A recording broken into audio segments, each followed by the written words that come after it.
নমস্কার, দেখছেন কলকাতা টিভি। আমি সুদীপ্ত রয়েছি আপনাদের সঙ্গে। শুরু করছি সংবাদ সারাদিন। প্রথমে যে খবরের দিকে নজর রাখবো, মনোনয়ন জমা দিলেন, অর্থাৎ উপনির্বাচনে, বিধানসভা উপনির্বাচনের মনোনয়ন জমা দিলেন মোহিত সেনগুপ্ত। রায়গঞ্জের উপনির্বাচনে বাম কংগ্রেস জোট প্রার্থী মোহিত সেনগুপ্ত, তিনি তার জয় নিয়ে 100% নিশ্চিত। মোহিত সেনগুপ্ত তিনি তার যে মনোনয়নপত্র তা জমা দিয়েছেন, অর্থাৎ উপনির্বাচন যেটা রয়েছে আগামী মাসে, সেই উপনির্বাচনের এবার মনোনয়ন জমা দিলেন মোহিত সেনগুপ্ত।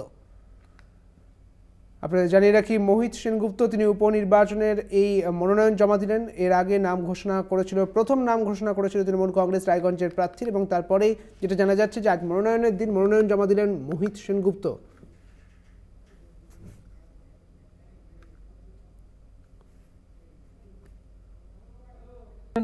জমা করলেন, কি মনে হচ্ছে? আমাদের সঙ্গে রয়েছেন আমাদের প্রতিনিধি বিক্রমাদিত্য বিশ্বাস। বিক্রমাদিত্য, আজ মনোনয়ন জমা দিলেন মোহিত সেনগুপ্ত, তিনি বাম কংগ্রেস জোটের প্রার্থী। কি জানতে পারছো মনোনয়ন জমা দেওয়ার পর কি বলেছেন তিনি? দেখো, মনোনয়ন জমা দেওয়ার পরে মোহিতবাবু কিন্তু একদম সম্পূর্ণভাবে নিশ্চিত যে তিনি এবার জয়যুক্ত হচ্ছেন, কারণ রায়গঞ্জের মানুষ দলবদলুদের ভোট দেবেন না, এটাই প্রথম তার কথা। তিনি বলেছেন দলবদলুদের প্রত্যাখ্যান করবেন এবং বাম জোটের যে প্রার্থী আছে তাকে কিন্তু তারা এবার জয়যুক্ত করবেন। এই জন্যই এবার তিনি দাঁড়িয়েছেন এবং এবার তার চতুর্থবার। প্রথম দুবার তিনি জিতেছিলেন, গতবার যে ভোটে তিনি হেরেছিলেন সেটা সম্পূর্ণ সন্ত্রাসের ভোট ছিল, যার ফলে তিনি জিততে পারেননি। এবার কিন্তু তার যেটা একদম 100% শিওর, এবং তিনি একদম নিশ্চিত যে বাম জোটকে এবার সাধারণ মানুষ ভোট দেবে এবং দলবদলুদের কোন রকম ভাবে ভোট দেবে না। এবং মানুষ যেরকম লোকসভা নির্বাচনে কৃষ্ণ কল্যাণী যে তৃণমূল কংগ্রেসের দাঁড়িয়েছিলেন তাকে যেমন প্রত্যাখ্যান করেছেন, তেমনি রায়গঞ্জের মানুষ এবার লোকসভার পরে বিধানসভাতেও কৃষ্ণ কল্যাণী তথা বিজেপির যে দলবদলু মানস ঘোষ দাঁড়িয়েছেন তাদেরকে প্রত্যাখ্যান করবেন। অনেক ধন্যবাদ বিক্রমাদিত্য তোমাকে। আমাদের সঙ্গে ছিলেন আমাদের প্রতিনিধি বিক্রমাদিত্য বিশ্বাস। আপনাদের জানিয়ে রাখি, মোহিত সেনগুপ্ত তিনি উপনির্বাচনে বাম কংগ্রেসের জোট রায়গঞ্জের, তিনি আজ মনোনয়ন জমা দিয়েছেন। 100% আশাবাদী তিনি তার জয়ের ব্যাপারে।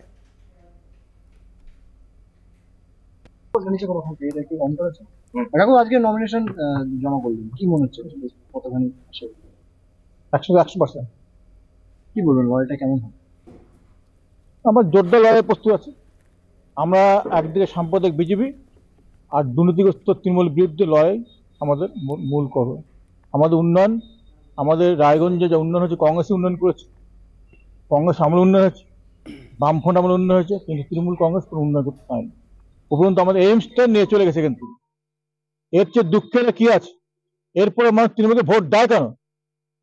বিজেপি তৃণমূল যোগসহজে আমাদের রায়গঞ্জ থেকে এইমস নিয়ে চলে গেছে মোদি আর দিদি। এরপরে বিজেপি তৃণমূল কেন ভোট দেয় সে প্রশ্ন রায়গঞ্জবাসী। আমাদের সাধারণ এইমস মুখের গাছ খেয়ে নিয়েছে এই তৃণমূল কংগ্রেস আর বিজেপি, মোদি আর মমতা। সেই জন্য আমাদের লড়াই সাম্প্রদায়িক বিজেপি, এই দুর্নীতিগ্রস্ত তৃণমূলের বিরুদ্ধে আমাদের লড়াই। কেননা এরা কোনো কাজ করবে না, নিজের পকেটের পয়সা ভোটের জন্য পার্টি করে, দল বদলু। এটা দুটো দলই আমাদের ক্যান্ডিডেট দল বদলু, লোভী। এরা আজকে জিতে অন্য দল চলে যাবে। মানুষ এদের প্রত্যাখ্যান করেছে। লোকসভা নির্বাচনে তৃণমূল কংগ্রেস প্রত্যাখ্যান করেছে, বিধানসভা নির্বাচনে তৃণমূল কংগ্রেস বিজেপিকে প্রত্যাখ্যান করবে। তবে বেশিরভাগ উপনির্বাচনের ক্ষেত্রে দেখা যায় যে সেটা শাসক দলের দিকেই যায় আর কি। তাই কি আমাদের মুর্শিদাবাদ ডিস্ট্রিক্টের সাগরদিঘিতে কি হলো?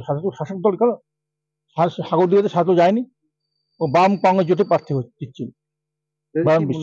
আমাদের রায়গঞ্জ উপনির্বাচনে অবশ্যই বাম কংগ্রেস জোট প্রার্থী হিসাবে আমি জিতবই, অবশ্যই 100%। এই সমীকরণটা রাজ্যে তো রয়েছে, ক্ষমতায় রয়েছে তৃণমূল, তাতে কি হয়েছে? এই জায়গাটাতে কি করে লড়াই? তৃণমূল কংগ্রেস থাকলে কি লড়াই করা যাবে না? আমরা লড়াই করে একদম সিটটা সোজাকে দাঁড়িয়ে আসি। আপনি জেতার পরেও তো কাজ করতে দেবে না তৃণমূল। কাজ করতে কি হয় জানি, কারণ বামফ্রন্ট এবং আমাদের যে তৃণমূল কংগ্রেসে 12 বছর ছিল পৌরসভা আমরা চালিয়েছি। আমরা কিভাবে কাজ করতে পারি আমরা জানি।